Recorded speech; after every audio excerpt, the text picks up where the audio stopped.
Adlai Stevenson reports. In conversation with Arnold Michaelis, today's guest, India's ambassador to the United Nations, Mr. B.N. Chakravarty. Well, gentlemen, on this tense and fretful globe of ours, we do have some things to be thankful for. Certainly the absence of any loss of life at the moment, Ambassador Chakravarty, in your country. And we certainly have reason to be grateful today, Governor, don't we? We have indeed. We have, I think, in addition to all of the other reasons, we have special reasons as a result of the developments in Cuba, where the nuclear missiles have been removed, where the Soviet bombers are going to be removed, where the Russian troops will be removed, and the quarantine has been lifted. A month ago, the peace was in peril due to the secret Soviet missile base in Cuba.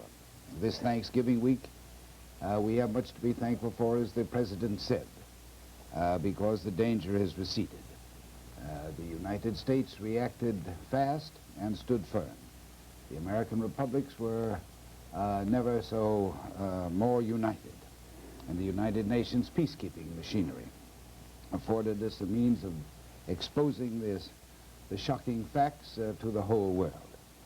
Khrushchev has acted reasonably, and peace is more secure. But our negotiations with the Soviet representatives must go on until the remaining points can be resolved. And any possible recurrence of this dreadful danger to the security of this hemisphere and the peace of the world from Cuba can be prevented. But we have good reasons for the utmost thanksgiving, I think, about the developments thus far. And I hope very soon that we'll have good reasons for thanksgiving about developments in your country, Admiral. Ambassador Chakravarty, I almost gave you a promotion, I usually. Because we've been very much disturbed throughout our country. Our sympathy is boundless for the unprovoked aggression against against India by China in these recent days, which has added to the warlike complexities and dangers of the world in which we live. We are most grateful to the American people and the government for the prompt and the ready response they made to our appeal in this hour of our peril. And although the ceasefire is certainly welcome, and we are thankful for that on this day, we are not very sure how far this ceasefire is going to be a permanent thing, and whether it is just a temporary device for some purpose which may not be quite clear to us at the moment. We do not really know what the Chinese proposals amount to. There are too many contradictions and equivocations, and also the possibility of double meaning. So we are now studying these new proposals, and it's only after we get some further clarification that we'll know what really this Chinese offer amounts to. Well, you didn't receive official notification from them No, we until didn't sometime receive after. for at least 24 hours. That itself shows that the Chinese were probably more keen to get some propaganda advantage rather than make a real sound proposal. I think it would be very helpful to my countrymen, Mr. Ambassador, if you could explain the background of this aggression against India by China. Well, we had been very friendly with the Chinese from the beginning of the new regime, and we've sometimes thought a little too friendly. Perhaps, and we never thought that this problem would arise. No doubt the Chinese maps, the old Chinese maps had shown fairly large chunks of Indian territory included in China, but then they had been showing the same about Mongolia, bits of Soviet Union, and of Burma. And every time we pointed it out to Prime Minister Chu En Lai, he used to tell us that, well, there's nothing to worry about this border, there is no difference in our boundaries, no dispute, and these maps are old-time maps from the Kuomintang days. We have been too busy with our own reconstruction and had no time to rectify them. And yet later we found that while he was making these assurances, some roads had been already constructed in a portion of the inaccessible Ladakh region in our northwest. Near Kashmir. In the high Himalayas. In the high Himalayas. The area, it's about 18,000 to 16,000 feet above the sea level. We didn't even maintain any posts in those days because the frontier had never been a live one. Tibet and India had lived in peace all these years. But we used to send our patrol parties only in summer, and it's one of those patrol parties who discovered that there's been a roadman. And then we took it up with the Chinese, and then they said, no, no, this is ours, and there is no question of this being in Indian territory. This is part of the Xinjiang province of China. Ever since then, we have been trying to negotiate and settle this dispute, but either we didn't receive any replies, or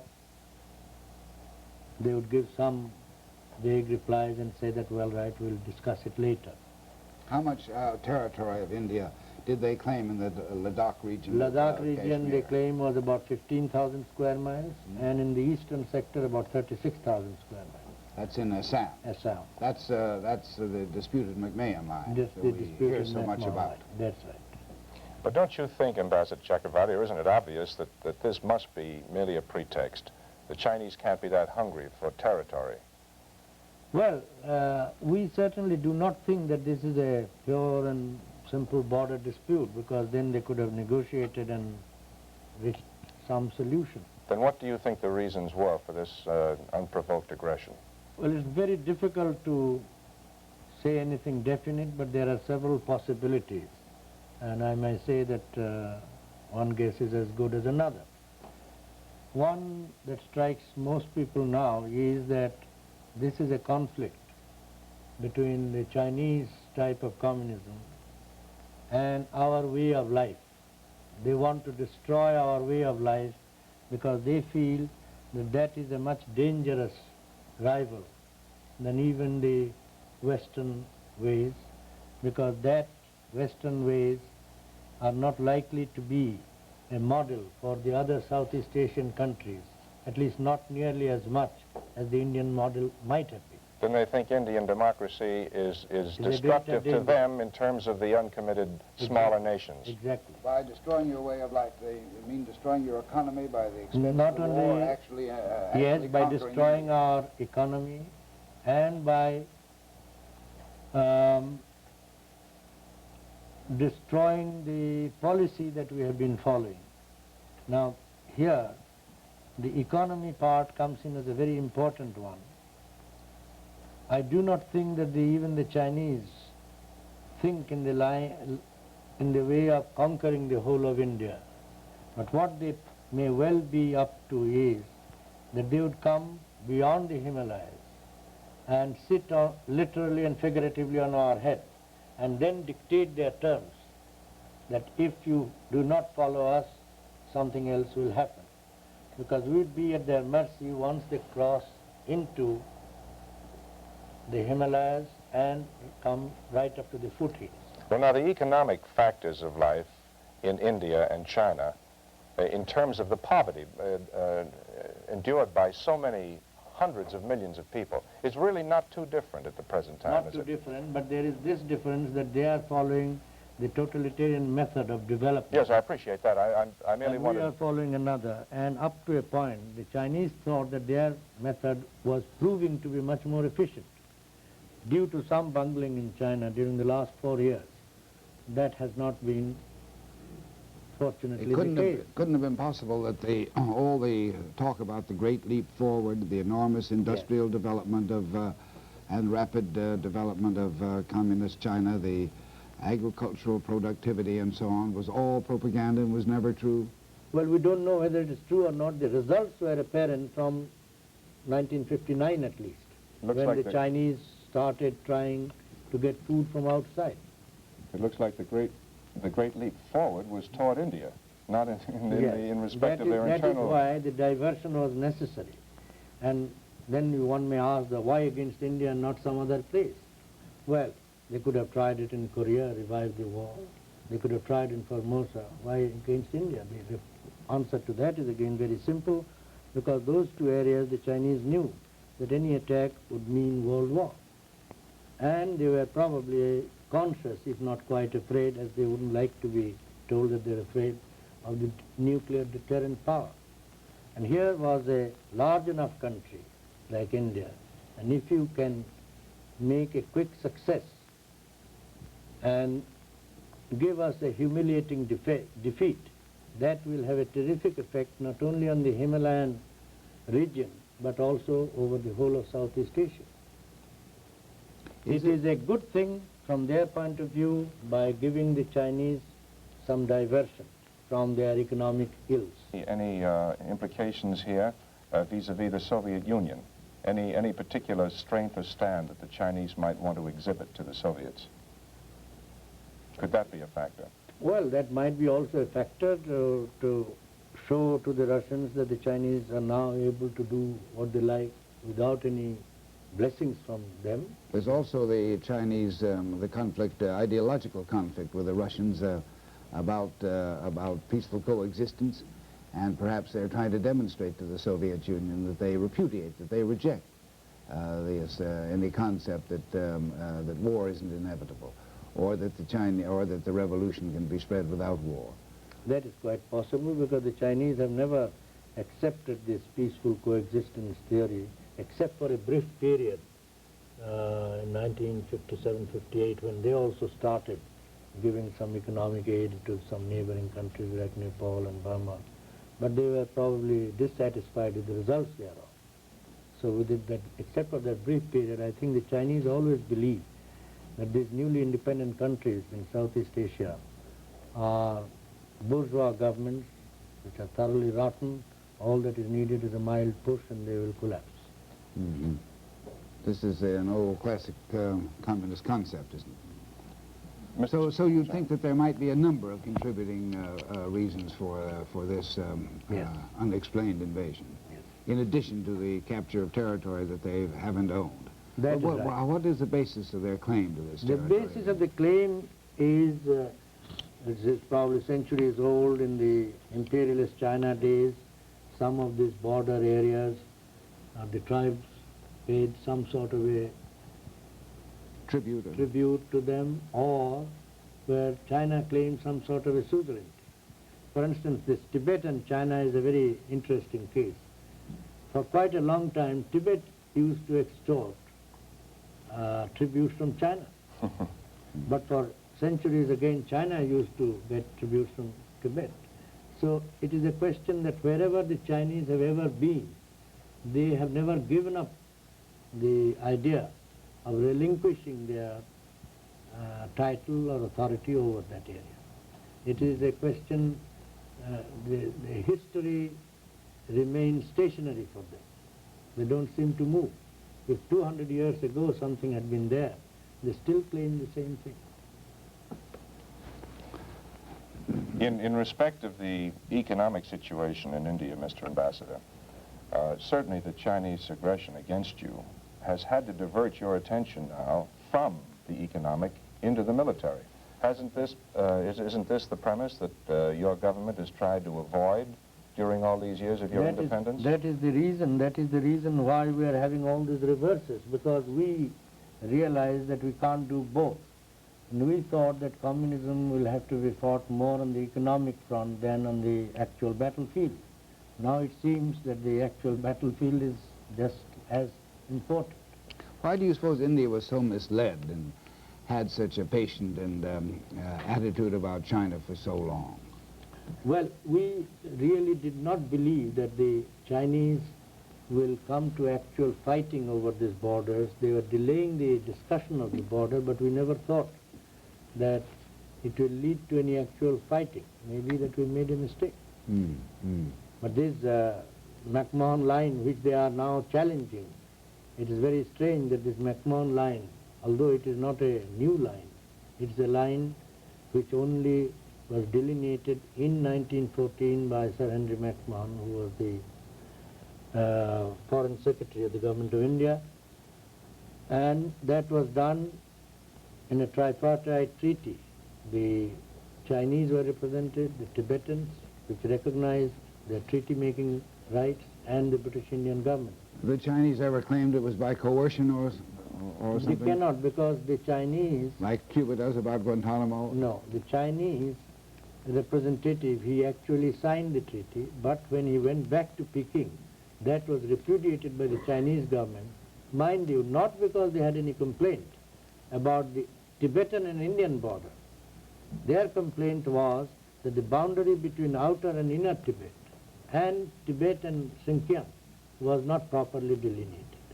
It is because of that that they repudiated that Simla Treaty of 1914. Not that they had any doubts or they had any disputes regarding the border between Tibet and India. Now, because they repudiated, they said, well, we had repudiated and we are not bound by the McMahon line. And yet, in their treaty, latest treaty in 1956 or 57 with Burma, they recognized the same McMahon line. As to Burma? As to Burma. Burma in those days was a part of the Indian Empire, and the McMahon line extended from Bhutan in the east right down to Burma. 850 miles? That's right. And their maps, which claim 25,000 square miles of Burmese territory, were not really respected then. Yet they want us to respect the maps, which claim 51,000 square miles of Indian territory. And wasn't it true that Chu En-lai, when he came to visit in New Delhi, the Prime Minister Nehru said that the McMahon line was an established fact at the very time that they were actually aggressing? Yes, that's quite true, and Premier Chu En-lai then said, although we consider it as an illegal line, we accept it now. Well, I'm afraid we've all become more or less familiar with deceit in recent times. Governor, it just occurred to me the striking coincidence of events. The President's announcement that he was sending a mission of ours to India, headed by Undersecretary Harriman, at the same time that the ceasefire offer came through from the Chinese.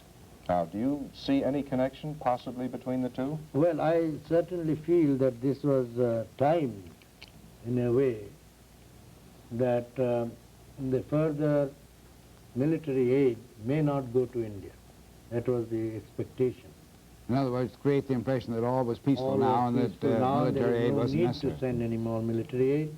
Also to confuse the issue, particularly for the benefit of the Afro-Asian countries, to whom Mr. Chu En-lai has already addressed a 30-page letter. Well, now, in your opinion, do you think this is going to have any effect upon your government's request for arms? No, I don't think so. Because we do not even know. Could you outline a little bit what your need for weapons would be, both in Assam and in Ladakh? Or the biggest problem in the Assam and Ladakh area has been one of transport.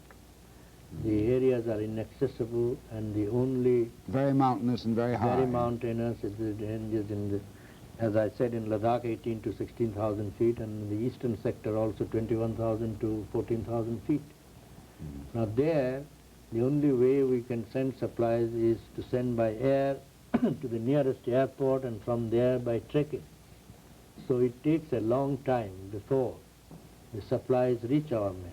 Secondly, the supplies that were there were not also up to date on modern arms, and that was main reason why these reverses have been so numerous. Why can the Chinese supply better than the Indians in that difficult country? No, they are coming over a plateau, and for the last few years they have been building roads, and these roads can now carry 3-ton trucks. So they have been planning for a long time, and for them the problem that we face did not arise, namely diversion of money from the economic development to military purposes. Now, you have no problem in terms of numbers of troops in these areas, do you? I'm thinking of the troops that you have on the border of Kashmir as it borders Pakistan, as well as the troops that you have in the Congo. Well, we have problems of manpower, very much so, because the Chinese have poured in roughly about 4 divisions in the eastern sector. And we certainly haven't got anything, even 1/3 of that number. So therefore the number is also to our disadvantage. Not only the manpower, but also the firepower is in their favor. Will you be withdrawing your troops from the Congo? Well, we have always wanted to get back our troops as soon as the UN is in a position to let them come. But immediately we have not made any... I think it's a very, I think we're all indebted to India for supplying these troops that have enabled us to keep order in the Congo, Mr. Ambassador, and I do hope it won't be necessary for India to withdraw them too soon, because that matter of the Congo is still far from resolved, and we shall still need substantial forces at the command of the United Nations to preserve order. But I can appreciate that they're wanted. It seems to us sometimes in the United States surprising that a country that is so rich in manpower as India should have any shortage of troops. We can understand the shortage of weapons. I think probably the problem, the fact is that the Indian defense forces have not been maintained at the level that they might have been. But that is quite correct, because we have not increased our army at all, despite certain criticism that India is building up a very powerful army and all that. As you can see from the results here, that we have been neglecting the army, not only in equipments, but also in recruitment. As you were pointing out, that it's not difficult for us to build up an army. In addition to the immediate pressures that the Chinese have visited upon your country, the Kashmir problem still exists. What hope do you see, Mr. Chakravarty, in terms of a possible settlement now, which would release many of your troops for use against the Chinese in the event it's necessary? Well, so far as we are concerned, we have told them for years, the Pakistanis, that we are prepared for a no-war declaration, but they are not willing to do it until this Kashmir problem is solved. We have given them assurance that we have no intention of occupying or trying to occupy the Pakistan-held part of Kashmir by force. We have not had a similar unconditional assurance from Pakistan. As the governor may remember, in the last discussion in the Security Council, the Sardar Khan said that yes, we will do it, but we can't be responsible for people getting excited and working in. So far as we are concerned, we have given them that assurance, but we have not got any assurance back from them. As regards the settlement of the dispute, our Prime Minister visited Pakistan 3 years back and then extended an invitation to President Ayub to come to Delhi for further talks. We have extended that invitation at least 3 times since then, but we have had no response. That is how the matter stands now. Pakistan is very apprehensive about the delivery of American and British arms to India, because this would change the balance and increase the threat to Pakistan from India, if that threat exists at all. But I understand that all of these arms have been accepted by India in this new arms aid in order to help India in its conflict with China, on the understanding that they would be returned immediately after the conflict, and that they would never be used against Pakistan. That's quite correct. And this is quite correct. Well, do you think that the Pakistani apprehension is ill-founded? Because it seems to be very serious. They've even talked about there's even talk about withdrawing from the SEATO arrangements with this country. And I wonder how if this alarm in Pakistan is... well, this alarm is completely unjustified, because it's obvious to anybody that if you are fighting at a front and retreating all the time, you certainly cannot be aggressive in some other front, at least so long as that thing continues. Do you think that the Chinese attack on, the Communist Chinese attack on India has been embarrassing to the Soviet Union? Well, I do not know whether it has been embarrassing or not. All that I know is that the Soviet Union, in their reply to our Prime Minister's letter, suggested that you accept the Chinese proposal and come to the negotiating table. I wonder why, sometimes why India hasn't brought its complaint against this unprovoked aggression from China to the Security Council of the United Nations. Well, I do not know, because I haven't been asked by my government to bring the matter to the Security Council, but I should imagine that one of the reasons may well be that China not being here, they may not abide by any decision of the Security Council. But that does not rule out the possibility of our bringing it to the UN if we feel that some useful purpose could be served by bringing the problem to the Security Council or to the General Assembly. At least it's still under consideration as a possibility by India. Well, as I say, I don't know what is being done, but I can quite imagine that this should be done if there is any hope of some good coming out of it. You know, Ambassador Chakravarty, a lot of people in our country think that the United Nations can do everything. And there are a great many who also think it can't do anything.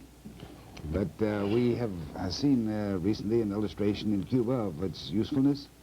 Whether it could be useful in the Indian Communist Chinese dispute, I don't know. Maybe this is one of the cases where it can't be. But I get more and more impressed as I've stayed here at the UN in this last 2 years. It seems to me that one of the really truly remarkable things about the time in which we live in our world is that we now have 110 nations that have subscribed to the Charter of the United Nations and to all of the commitments that it involves, and that now sit in our Parliament of Man, along with you and me. And the Charter, in many ways, I feel, reflects Western ideas and philosophy, but that it still has a almost universal appeal for all peoples. Perhaps Mr. Gandhi summed it up best when he said, "I want the culture of all lands to be blown about my house. It has room for the least of God's creations." That's quite correct. Yes, It's a lovely quotation, isn't it? succinctly put. Another item to be thankful for, Governor, on this day. Well, we're most grateful to you, sir, for coming and joining us here today. I count it a privilege, personally, to have this opportunity to welcome you to this television show of ours, and also to introduce you to my fellow countrymen. Well, thank you, Governor, and thank you, Mr. Michaelis, for giving me this opportunity of taking part in this interesting talk. Thank you, Mr. Ambassador.